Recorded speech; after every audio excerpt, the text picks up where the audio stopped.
Hello बच्चों, स्वागत है आप सभी का आज की इस वीडियो में। क्लास 12 के फिजिक्स का चैप्टर नंबर 1 का ये 5वां वीडियो है।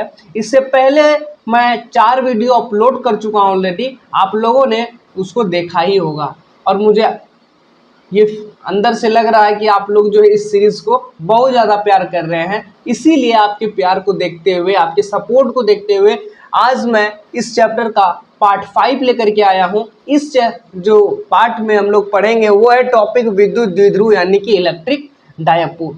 तो इलेक्ट्रिक डायपोल क्या चीज़ होता है ना, इस वीडियो में हम लोग ये चीज़ जानेंगे। फिर और क्या जानेंगे इसमें, और ये जानेंगे कि विद्युत द्विध्रुव आघूर्ण क्या होता है ना, डायपोल मोमेंट क्या होता है, उसका डायरेक्शन किधर होता है, पॉजिटिव टू नेगेटिव चार्ज होता है या नेगेटिव टू पॉजिटिव चार्ज होता है, वो डिस्कशन इस वीडियो में हम लोग करेंगे। और थोड़ा सा लेक्चर के एंड में हम लोग बस इंट्रोडक्शन करेंगे कि द्विध्रुव के अक्षीय व निरक्षीय बिंदु पर विद्युत क्षेत्र की तीव्रता का क्या वैल्यू होता है, यानी कि क्या फॉर्मूला होता है, यानी कि कितना विद्युत क्षेत्र की तीव्रता होती है। तो चलो बिना देरी के हुए लेक्चर को करते हैं स्टार्ट। इससे पहले अगर आप चैनल पर नए आए हैं तो बाबू चैनल को सब्सक्राइब करो और वीडियो को लाइक करके चैनल को सब्सक्राइब करके फिर हम लोग वीडियो पे आगे बढ़ते हैं। तो चलो, हमारा टॉपिक है विद्युत द्विध्रुव यानी इलेक्ट्रिक डायपोल। देखो, इलेक्ट्रिक डायपोल क्या होता है, विद्युत द्विध्रुव क्या होता है। दो समान परिमाण का विपरीत आवेश अगर एक दूसरे से कुछ दूरी पर रखे हो उसको हम लोग विद्युत द्विध्रुव कहते हैं। नहीं समझ में आया? चलो समझाते हैं, तब ना समझ में आएगा। देखो, दो आवेश लेते हैं, एक Q दूसरा भी Q, दो समान परिमाण, इसका जो वैल्यू होगा वो उसका वैल्यू होना चाहिए। अगर ये 1 कूलम का आवेश है तो ये भी 1 कूलम का होना चाहिए। अगर ये 2 कूलम का तो ये भी 2 कूलम का होना चाहिए। अगर ये 3 माइक्रो कूलम का है तो ये भी 3 माइक्रो कूलम का। अगर ये Q है तो ये Q होना चाहिए। यानी कि दो समान परिमाण के, लेकिन दोनों विपरीत होना चाहिए। विपरीत का मतलब एक प्लस में है तो एक माइनस में होना चाहिए। ठीक, ये दोनों एक दूसरी से कुछ दूरी पे रखे हो। कितने? कुछ दूरी पे। मान के चलो यहाँ से केंद्र से इस यहाँ से बीच की इसकी दूरी L है और यहाँ से यहाँ तक की दूरी L है, यानी टोटल दूरी कितना हो जाएगा? 2L हो जाएगा ना। तो आप जो ये चीज़ देख पा रहे हैं यही चीज़ क्या है? यही चीज़ है विद्युत द्विध्रुव। समझ में आ गया? यानी कि दो समान परिमाण का लेकिन विपरीत आवेश एक दूसरे से कुछ दूरी पर रखे हो उसी को क्या कहते हैं? विद्युत द्विध्रुव कहते हैं। आपको डेफिनेशन नीचे शो हो रहा होगा, मैं एक बार फिर से बोल देता हूँ। दो समान परिमाण के विपरीत आवेश एक दूसरे से कुछ दूरी पर रखे हो तो उस से बने निकाय को या सिस्टम को हम लोग विद्युत द्विध्रुव कहते हैं, इलेक्ट्रिक डायपोल कहते हैं। क्लियर हो रहा है यहाँ तक? चलो, ये जो दूरी है बाबू L, ये बहुत छोटा है, मतलब माइक्रो कूलम में ना, मिली कूलम में, इस तरीके से। यानी कि 10 के पावर -6 कूलम, 10 के पावर -3 कूलम, इतना छोटा ये दूरी है, बहुत छोटा दूरी है।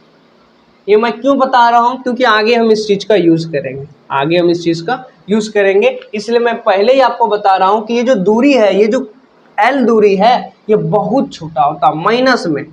इसका मतलब क्या हो रहा है? माइनस में। देखिए कि 1/10 का पावर 6, ये बहुत छोटा हो गया, बहुत छोटा हो गया ना। इसका मतलब 1/10 का पावर में 3, ये भी बहुत छोटा दूरी है। यानी कि ये जो L दूरी है वो बहुत छोटा दूरी है। इस चीज़ को आपको याद रखना है। यहाँ तक के लिए चलो, आई होप कि आपको ये चीज़ समझ में आया होगा कि विद्युत द्विध्रुव क्या होता है। अब एक बात आता है विद्युत द्विध्रुव आघूर्ण, विद्युत द्विध्रुव आघूर्ण के बारे में। डायपोल मोमेंट, द्विध्रुव आघूर्ण, डायपोल मोमेंट। देखो, डायपोल मोमेंट जो है इसको हम लोग P से सूचित करते हैं, डिनोटेड बाय P। P से क्या करते हैं? इसको सूचित करते हैं। P बराबर क्या होता है? इन दोनों आवेश में से कोई एक आवेश का वैल्यू ले लो, वैल्यू ले लो कोई एक आवेश का, क्योंकि दोनों का तो वैल्यू समान होगा, पहले पढ़ चुके हैं। तो अगर किसी भी आवेश का हम वैल्यू ले लेते हैं, मान के चलिए इसका ले लिए Q, और इन दोनों के बीच की दूरी कितनी है? 2L। ये L, ये L, कुल मिलाकर के 2L। तो इसके बीच की दूरी 2L को इन दोनों का अगर मल्टीप्लाई कर दें, गुना कर दें, तो जो आंसर आएगा वही होगा द्विध्रुव आघूर्ण। मतलब द्विध्रुव के किसी एक आवेश का परिमाण, ध्यान से सुनना, डिस्प्ले में भी शो हो रहा होगा, ठीक, द्विध्रुव के किसी एक आवेश का परिमाण तथा उन दोनों आवेश के बीच की दूरी के गुणनफल को, देखो यहाँ क्या लिखा हुआ, गुना, तो गुणनफल को गुना करने के बाद जो आंसर आएगा वही चीज क्या कहलाता है, द्विध्रुव आघूर्ण कहलाता है, यानी डाइपोल मोमेंट कहलाता है। अच्छा, डाइपोल मोमेंट को P से सूचित करते हैं। बाबू ये एक सदिश राशि है, याद रहे, ये एक सदिश राशि है। अब सदिश राशि का तो सर डायरेक्शन भी होता है, दिशा भी होता है, तो इसकी दिशा किधर होगी, इसकी दिशा किधर होगी, दिस वेरी इंपॉर्टेंट, ये बहुत ज्यादा इंपॉर्टेंट है। इसका दिशा क्या होगा, माइनस वाला चार्ज से प्लस वाला चार्ज की तरफ, माइनस वाला चार्ज से इधर से इस तरफ की ओर, यानी कि ये वाला जो डायरेक्शन होगा, ये वाला जो डायरेक्शन होगा वो वेक्टर P का होगा। यानी कि द्विध्रुव आघूर्ण की दिशा माइनस वाले चार्ज से प्लस वाले चार्ज की तरफ होती है। इस बात का भी ध्यान देना, क्योंकि आगे जब हम लोग पढ़ेंगे अक्षीय व निरक्षीय बिंदु पर विद्युत क्षेत्र की तीव्रता, तो वहां पे ये पॉइंट बहुत ज्यादा काम में आएगा। पहला तो इसका फॉर्मूला काम में आएगा, दूसरा कि इसका डायरेक्शन किधर होता है, negative charge to positive charge, minus वाले चार्ज से प्लस वाले चार्ज की तरफ इसका डायरेक्शन होता है।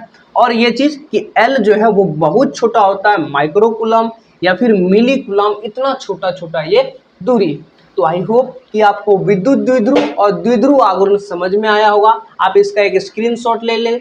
चलिए हम लोग अब चलते हैं आगे, देखते हैं कि विद्युत द्विध्रुव के अक्षीय व निरक्षीय बिंदु पर विद्युत क्षेत्र की तीव्रता कितनी होती है। तब तक आप इसका एक स्क्रीनशॉट ले लें। अब हम लोग देखते हैं कि विद्युत द्विध्रुव के अक्षीय व निरक्षीय बिंदु पर विद्युत क्षेत्र की तीव्रता कितनी होती है। तो मान लो ये हमारा द्विध्रुव है, ठीक, ये हमारा विद्युत द्विध्रुव है, और विद्युत द्विध्रुव का टोटल डिस्टेंस कितना है बाबू, टोटल डिस्टेंस 2L है ना।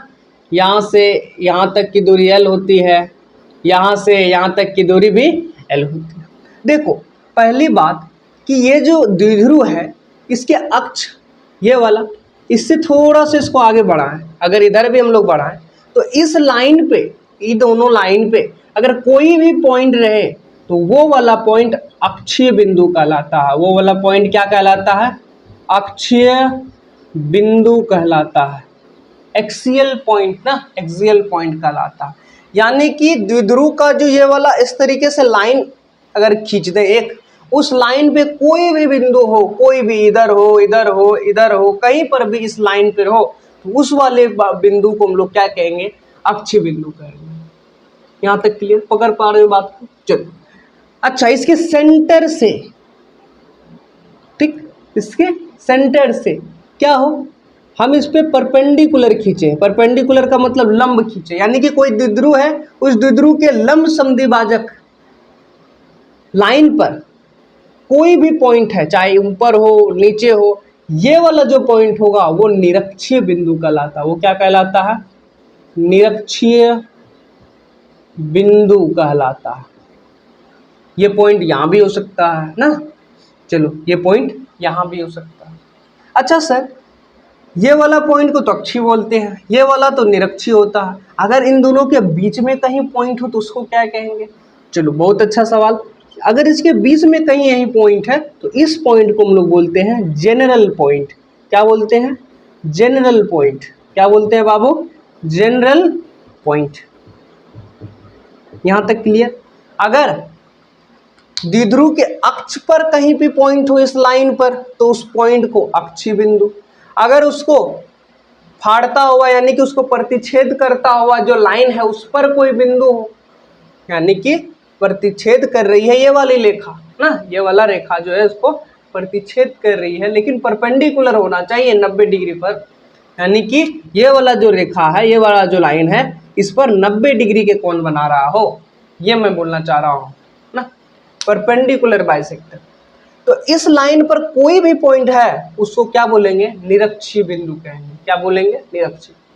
अब वही सवाल जो हम लोगों को पूछा जाएगा कि विद्युत द्विध्रुव के अक्षीय बिंदु पर विद्युत क्षेत्र की तीव्रता ज्ञात करें, विद्युत द्विध्रुव के निरक्षीय बिंदु पर विद्युत क्षेत्र की तीव्रता ज्ञात करें जनरल पॉइंट की बात हम लोग नहीं करते हैं, हमारे सिलेबस में नहीं है। हालांकि आप पढ़ सकते हैं लेकिन हमारे सिलेबस में वो नहीं है। तो अक्षीय बिंदु पर जो इलेक्ट्रिक फील्ड का फॉर्मूला होता है वो होता है 2kp/r³। कितना होता है? 2kp/r³। इसका वेक्टर फॉर्म लिखेंगे तो 2kp वेक्टर अपॉन में r³। ये आप याद रखें। निरक्षीय बिंदु पे पूछे तो निरक्षीय बिंदु पे vector E is equal to -kp vector upon में r³। ये आप याद रखें। अच्छा, अब आप बोलोगे सर कैसे आया ना, आपने तो बहुत ही आसानी से बता दिया 2kp वेक्टर अपॉन में r³, निरक्षीय वाला में -kp vector upon r³। Sir आया कैसे, वो तो करके दिखाओ। इसीलिए हम लोग अगले वाले वीडियो में लाएंगे कि निरक्षीय बिंदु पे और अक्षीय बिंदु पे विद्युत क्षेत्र की तीव्रता कैसे 2kp/r³ आता है, कैसे -kp/r³ आता है। ठीक, तो इस लेक्चर को मैं यही समाप्त करना चाहूंगा। इसके अगले वाले वीडियो में हम लोग अक्षीय व निरक्षीय बिंदु पे विद्युत क्षेत्र की तीव्रता देखेंगे।